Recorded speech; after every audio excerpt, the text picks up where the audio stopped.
I, 33M, overheard my girlfriend, 28F, making fun of me pretty brutally to her best friend, 27M. When I say brutally, I mean brutally. My girlfriend, Jenna, and I have been together for 2 years, a little over. I'm a veterinarian and we met at my office. She had just moved to the city and brought her dog in for an ear infection. We started talking and what should have been a 15-minute appointment turned into an hour-long talking session. I've never been so smitten with a woman before. Before Jenna, I lived the bachelor lifestyle. I was beginning to think I'd just stay single forever, even though that lifestyle of nothing but casual flings was growing really old and empty. Jenna is a charismatic woman with a lot of friends. Her best friend is a guy, Dylan, she knew in her old town. I trust Jenna, but I'd be bold-faced lying if I said that her relationship with him doesn't bother me at all. I don't get angry with her or fight about it. She's reassured me that they've been friends their whole lives and have never had any sexual relationship. I'm secure and I'm not insane, so I accept that they are friends and have tried to buddy up with him as well. He has visited the city 3 times. He's a cool guy, however, he does not seem to like me much. Jenna says he's just protective. It comes off a whole lot more like jealousy than protectiveness, in my opinion. Jenna just finished up grad school this spring, but she's had a really tough time finding a job. We have lived together for a year and I've been understanding that she can't help pay rent, etc. Right now, I'm very financially secure, so it isn't an issue. However, I am careful to not become a reason for her to not get a job and have her own financial independence. I just think it's important for everyone to have this sort of independence. So, without being pushy, I've let her know that she does need to start paying half of the expenses once she secures a job. Anyway, she texted me at work on Monday to tell me she got a job. It's a job she really wanted and had to go through some pretty grueling interviews to get. I was so happy and proud of her that I decided to leave the rest of the day at the office up to my staff and took off early without telling Jenna.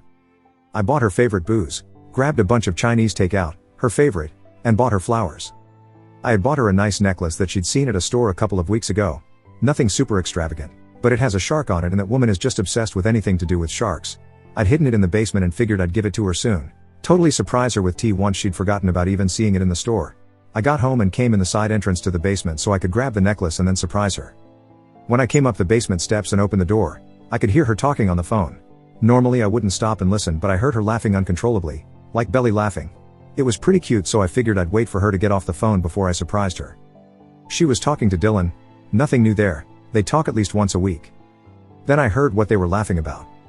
It took me a few dull minutes to realize that she was laughing about our sex life. She said something about how no, he can't even compare to XBF. XBF had at least 3 inches on him. I feel bad every time I eat a baby carrot around him because it must be traumatic to see me chomping down on something the same size as him. It would almost be cute if it didn't suck so much.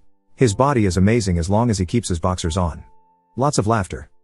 So look, I don't really give a crap what people on Reddit think about the size of my member. But I do think it's important to say that what she was making fun of wasn't even true, which in my opinion makes it even more hurtful. I mean, I don't know about the XBF. Maybe he was a horse, but I'm very average. Just good old-fashioned average. Not going to upsell myself here. It's nothing to write home about. But it's also not laughable.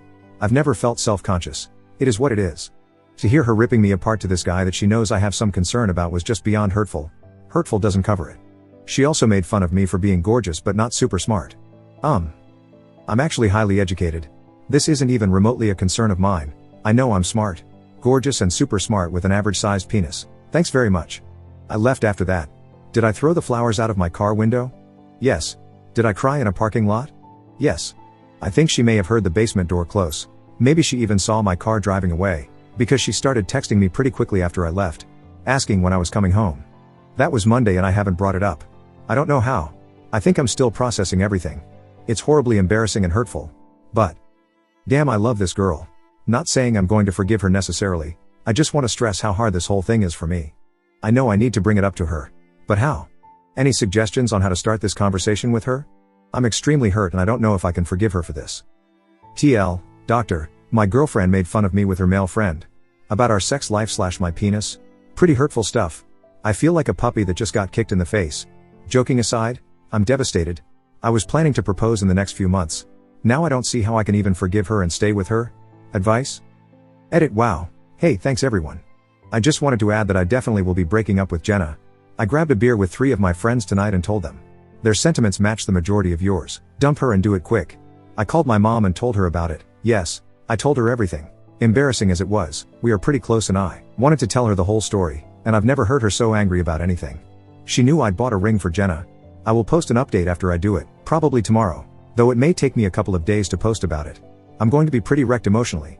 Thanks again for all the comments/messages of support and encouragement. I really didn't expect everyone to be rooting for me like this. Update, I, 33M, overheard my girlfriend, 28F, making fun of me pretty brutally to her best friend, 27M. When I say brutally, I mean brutally. Well, supportive Reddit strangers, I stayed strong and broke up with Jenna Thursday evening. This has honestly been the most dramatic couple of days of my entire life. I am exhausted. Things got pretty ugly on her part. Sorry that this is so long. A lot happened. At the suggestion of my friends, mother, brother, and many of you, I talked to her in a private but still public place.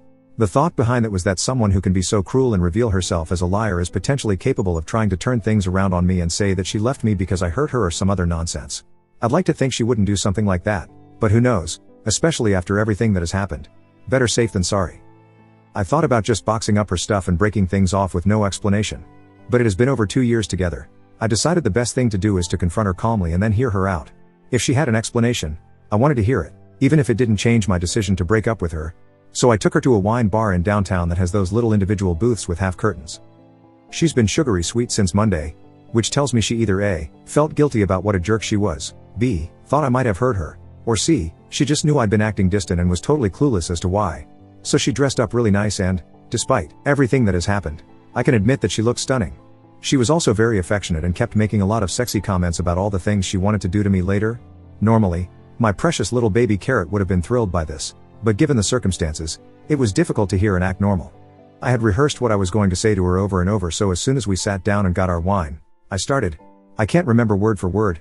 My adrenaline was kicked in pretty high gear, so it feels fuzzy. I basically started by saying how much I've loved her, how she's the only woman that I've ever felt connected to so profoundly that I opened myself up to her completely and trusted her. I told her that she's the only woman I've ever thought about marrying, that I've gone ring shopping for. I left out the part about how I already bought a ring, and that I've actually imagined having children within the next few years. She kept interrupting me to say or to tell me how much she loves me, too. Then I looked her in the eye and asked her point blank why, if she loved me so much, she horrendously made fun of me to Dylan. I have to say, the look on her face was a bit satisfying. As expected, she denied at first and acted like she had no idea what I was talking about. She said Dylan knows how much she loves me and that she's never made fun of me to him. I kind of just looked at her and said something like, "Come on, Jenna." But she still denied even after I told her that I'd come home early on Monday and had hurt her. It was pretty frustrating, but I kept my cool. I just told her that she and I both know she's lying and that the things she said were unforgivable and that I couldn't wrap my mind around why she would say things like that to anyone, let alone Dylan, especially because she was lying just to be able to rag on me. Still denied and acted like I was crazy. She said she loves me so much, that she's not dissatisfied with our sex life and would never say she was or complain about my size, and that she knows how smart and sweet I am. That's why she loves me. If I hadn't heard what she said to Dylan myself, I would have believed her. She deserves an Oscar for that performance. Some commenters asked if I was sure she was talking about me when I overheard her. When she was talking about her ex-BF and his kraken of a dick, she said my name when she was making the comparison. I'm definitely sure that she was talking about me and that she was lying to my face about it. I told her that I would drive us home and she could grab the essentials she needed and her dog. My brother and his girlfriend would be at the house, too. I wanted to make sure there were other people there just to have witnesses that I let her get her stuff and didn't do anything aggressive or destructive. I told her I'd pack the rest of her stuff up and leave it out for her to get whenever she could. She was in total disbelief that I was actually breaking up with her. She pleaded with me, but my mind was made up and I wasn't budging. It was hard not to cry in front of her though when she kept saying how much she wanted to be with me forever and that she had planned to be the mother of my children someday. I own my house, and since Jenna hasn't helped with expenses by paying any rent or utilities, I wasn't too concerned about, putting it bluntly, kicking her out. She kept asking me what she was supposed to do and where was she supposed to sleep. I told her it wasn't really my problem anymore and that she has plenty of friends she can stay with until she gets her own place. Basically all of the furniture and decor is mine. She just has clothes/toiletries/ etc. To get out. All of the redecorating she did to my house was done on my dime. Then came the waterworks. She started crying and saying that she didn't understand how I could do this to her. She said she thought I was a nice guy about 1,000,000 times. I told her I am a nice guy, which is why I didn't just throw her stuff on the front lawn, change the locks, and give her no explanation. Then, I swear to you, this woman dug the knife in even deeper. She said she didn't know why she said those things to Dylan. She finally acknowledged it, and that maybe it's because Dylan brings out the best in her and she's able to laugh about things that would normally make her cry. I guess like my penis? I told her that it's really sad to me if what I heard was her at her best. It was petty and usually I'm above making snide comments, but I told her that she can go back to her hometown and go live with Dylan or her 9-inch dick ex-boyfriend. It was amazing to watch how fast those tears disappeared. Apparently I am an asshole. I don't know how to treat women. I'm a loser. My penis is tiny. I'm going to be alone forever. She never really loved me and I was more like a friend, but she didn't want to hurt me, so she stayed with me. Makes a lot of sense. She would have said no if I'd proposed. Again, I am a loser and an asshole. And in case I didn't get it the first time, she meant it when she said my penis was a baby carrot. Oh, and I will die alone. I told her dying alone is preferred to dying married to a woman who is cruel and doesn't love or respect me. No joke. She started to scream.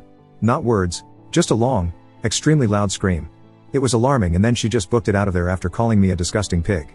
After paying the bill and apologizing to the waiter about the drama, I left and Jenna was just standing outside crying. I know what she did was horrible and all the things she said just a few minutes earlier were horrible. But I still didn't like seeing her like that and didn't want to just leave her on the sidewalk. I'm in New England. It's already pretty cold here. So I told her to let me give her a ride back to the house so she could get her stuff, but that she needed to leave and go stay somewhere else as soon as she packed a bag. She agreed and we didn't talk at all in the car. Talk about an awkward ride. My brother and his wife were at the house when we got there. His wife stayed inside while Jenna got some stuff together and my brother waited outside with me. That went by pretty uneventfully and she had a girlfriend come pick her up. I got my key back from her before she left. She texted me throughout the night and the texts ranged from sorry to sad to angry to really angry and back again. I didn't answer any of them and only texted her yesterday morning to tell her that her stuff was on the porch and that she should come pick it up while I'm at work. I didn't hear from her all day until it was almost time for me to go home. Pretty nasty text wishing me about every ill you can wish a person. I didn't answer. Well, I came home to a disaster zone. She smashed everything. I don't know if she had made a spare key at some point that I was unaware of or if she knows how to pick locks, but she got into the house somehow and she destroyed it. She smashed stuff that's irreplaceable. She ripped up the furniture. She clogged 2 sinks and left the water running. She left my refrigerator open and threw food all over the kitchen. It was wrecked. The only considerate thing she did was lock my 2 dogs up in a bedroom. I guess so they didn't cut themselves on glass or eat the food. I have 2 vehicles. One for everyday use and then an SUV for work. I use the SUV for when I make house calls and may have to bring a large or exotic animal into the vehicle to transport it to the clinic. In the middle of all the drama, I'd forgotten I'd given her a key to the SUV in case she ever had an emergency and needed to drive somewhere. I went out to check the car and she trashed the inside of it, too. She dumped flour all over the inside in addition to tomato soup. The stuff is just stuff, I suppose. It's more the fact that she could do something so childish and awful on top of everything else. It blows my mind. Last weekend I took her to a play. Went out with her and friends. We played Monopoly one night and made up our own drinking game with it. We hung out and watched Netflix. Made love several times. And this weekend my house and vehicle are destroyed and so am I. Amazing how fast things change. Not my finest moment, but I was so pissed off that I got right onto Costco's instant delivery and ordered 25-pound bags of baby carrots and had them shipped to her friend's place. Addressed to Jenna. 100 pounds of baby carrots. They deliver within an hour. I got a slew of interesting and insulting texts from her that evening. Yes, it was petty, but the only regret I have about it is that it was a waste of food. Hopefully she donates them or cooks some of them or something. So, that's that. I blocked her last night after the nasty texts from her just kept coming. I'm feeling pretty beaten down right now and I've cried more than I have in a long time. It's obvious that I made the right choice. Jenna is clearly not emotionally stable or mature. She really is cruel and I know I do deserve better. I have spent a lot of time since Monday thinking about myself as a partner and trying to figure out what could have led to her obviously having some resentment or something for me.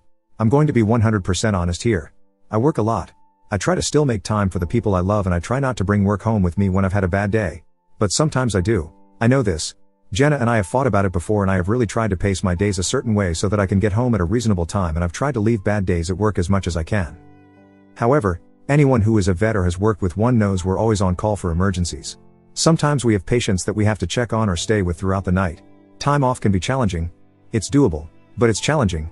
My staff is incredible and can handle most situations, but I do still get a lot of calls or texts from them when I'm on vacation or off for the day. I'm sure there have been times when Jenna felt second best to my job. Well, I guess I know there have been. She's told me as much in the past. I did try to make changes but there's only so much I can do. As far as I can remember, I've never been purposely mean to Jenna. I've had bad days and been grumpy or absent. We've had our share of disagreements and fights but nothing unhealthy or excessive. I really thought we had a solid relationship and that we were both happy. I know I was. It's hard to not question myself and wonder if I really am a letdown or if I neglected her to the point that she felt unloved enough to act the way she did. I don't know, but I do know that no matter what, the way she put me down and the way she reacted to breaking up was way out of line. I didn't deserve that and that's on her. So thank you for rooting for me, Reddit. It's been great to read all the nice words and advice. Time for me and my baby carrot to eventually find a woman who appreciates us for what we are. TL, Doctor, I broke up with Jenna Thursday night. Did not go well. She got nasty and ended up destroying my house, car, and me. But I did it, It's over, and I've blocked her from my phone/social media. I also sent her 100 pounds of baby carrots in a moment of angry weakness. Edit. I did file a police report and took pictures, which will hopefully help with recouping some of the money lost through insurance. As far as the police report, it's very doubtful anything will come of it since I can't prove it was her. Same goes for trying to sue her in small claims court. And honestly, I'd rather not deal with her anymore. I'm going to hope that insurance will cover the damages and just move on with my life.